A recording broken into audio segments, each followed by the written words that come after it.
Thank you so much for staying with us here on The Morning Show on E. Up next on the Business Beat is Saadique van der Haar. She's chatting to the hairstylist to the stars about how he rose to fame out of very humble beginnings.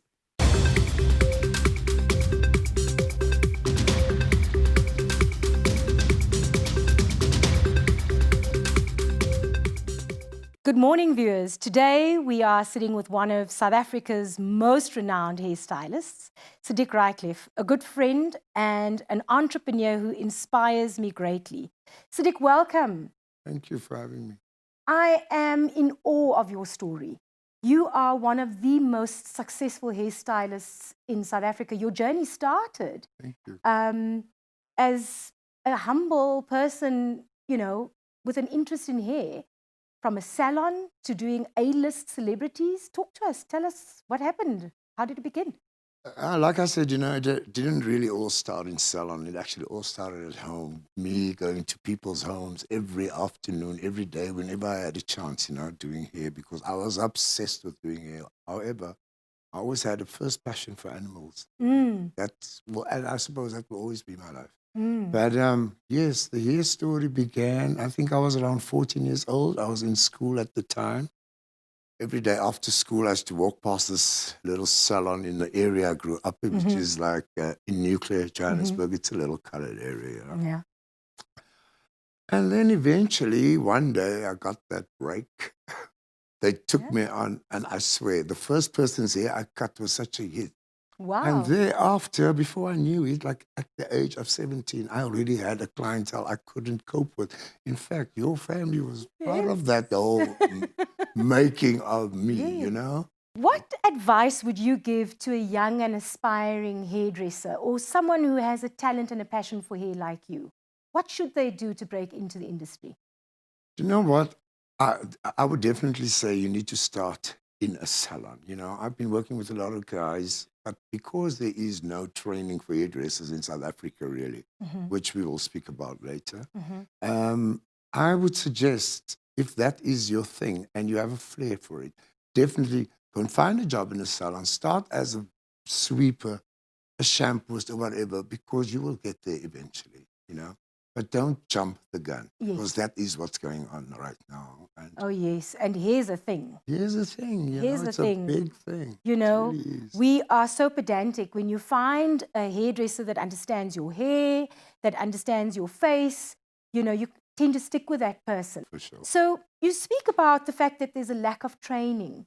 What mentorship is available for young and aspiring hairdressers? This is my argument all the time. There's absolutely nothing. Back in the day, when I was doing hair, however, I'm self-taught. Right. But I do respect the fact that there were all of these training schools, and they were A-class hairdressing schools. I mean, if you came from a salon, from any of these training schools in South Africa, you could go anywhere in the world and you'd be recognized. And somewhere along the line, I don't know, it's like gone. Missing. Right. There's absolutely nothing here at the moment. So the business of hairdressing, is it still viable for a salon owner to have a salon and focus solely on the salon? Or do you think what you've done, which is to build your brand through the business of a salon and then venturing into your shoots? I mean, you've done magazine shoots, you've done ads, you've been on TV doing styling shows. So how did you manage to revitalize your brand while still making sure that you are the most recognized hairstylist? In all of this, Jet, then I moved from Nuclear to Forwardsburg, which wasn't a very big leap, but I always wanted to stay within the community. That was my thing. I think that was my calling with hair. I then one day got a call from Edgar's. Right. Like out of the blue, like a friend of mine, I think, worked in marketing. Something went wrong with the hairstylist on the day, which was a break for me. Right. And they asked me to come in. And in those days, it was in 1983 or 84. Wow. Believe me, I'd like to always say I was the first person of color in this very fashion industry, where it was unheard of back in the day. So obviously they asked me to come in for a day and do some stuff with them. I still remember the models those days were like Jack Dela Cruz, Robin Williams, all of those girls. got in, they loved me, and then they booked me for a half day the first day, for the following day, obviously. And I thought, oh, okay, that's that. God, I can't tell you. And before I knew it, it basically took You were me the out of the stylist. salon. There you go. And that was it. And from there onwards, I think that was the path that led up to all of this today. What I love is your humility. I know that you've styled the likes of the Kardashians here. And every international person who comes here, Hollywood A-lister who comes to South Africa, I always see that you're the stylist who's doing the hair. How do you manage to go from such different textures of hair to even styling wigs and weaves? Is there a technique to it? Is it the same from head to head? How do you manage to do this? Do you know what, Odette, I think where my training came from, my self-training came from, is because of us as a nation, or as I may now say, colored people. There were all these different types of hair And that we had textures. to deal with. So at a very early age, I already knew, look, I've got to conquer all of this, or else it's going to be pointless for me not to, you know what I mean, to get into this business. And I just basically trained myself. And especially black hair, I completely mastered that, because living in Africa, I said, because I'm not going to go to New York at this age, or to London or wherever. I said, no, this one thing you got to perfect. And I swear it took me a while, to actually just understand there's no difference. Hair is hair to me. It was just a different approach that I found. And I found my own way of doing this thing on my own. And I think that is just what happened. So if you had to look for an intern, okay, what would be the thing that stands out for you in the individual? What would be step 1, step 2, and step 3 for the path to success to be your mentee? Oh, absolutely. Do you know what? Like I said, hair, makeup, all of this stuff comes. There's got to be like a 50% of you that's that. Do you know what I mean? So if I see right now, if I see any of the stylists I work with and I see this potential, now I definitely take them under my wings, and they are now a part of my team when I go out to all these big jobs, That's my people I take with me. But you can notice this thing in a person, It's not just something you come in and do. You can just see, it's there. There are so many struggling creatives, who really want to break into the fashion and beauty industry. What's the first thing that they need to do?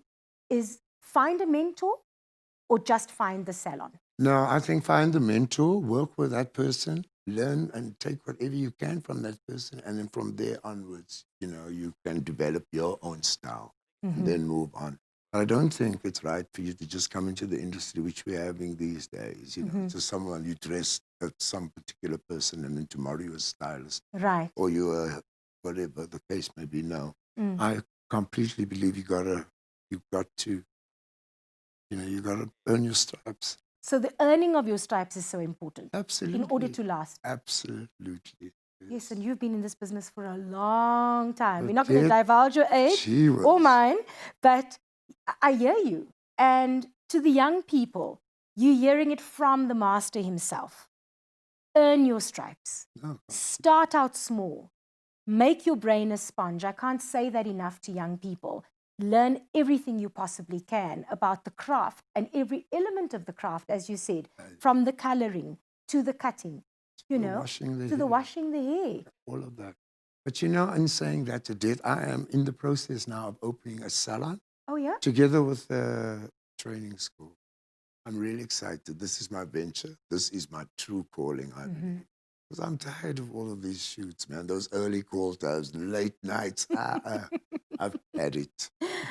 Showbiz isn't all that glamorous all the time. The people working behind the scenes. It is work. And I certainly am looking forward to perhaps following up with you once your salon is up and running. And I hope to be one of the first people in your chair. Absolutely. Thank you so much. It was so wonderful chatting to you. And I definitely think that the viewers, particularly young people who are looking to venture into the business of hairdressing, can see that hard work, passion, dedication, 100%. and a desire to learn and succeed are the elements, despite not having a formal training qualification. You know, your talent is enough Yes. with your drive and your And passion. also, you know, I'm CETA certified now. So if you Oh, come from wow. high school, you'll be recognized. How do we get in touch, or how do the viewers who are interested in registering at your school get in touch with you? Obviously, I'll put it out there, you know. Follow me on Instagram at Saadique, and Mm-hmm. that is as simple as that, by my name, and I will keep you posted with the whole procedure. Fantastic. Thank you so much, Saadique. Pleasure. I think it's been an informative, wonderful learning session for me, and I'm sure the viewers themselves Thank have you. I learned hope so. quite a lot from you Thank and you, your journey. darling. But that's because you know Inspiring me as so well. always. Thank you. Thank you. Lovely chat. Thank you.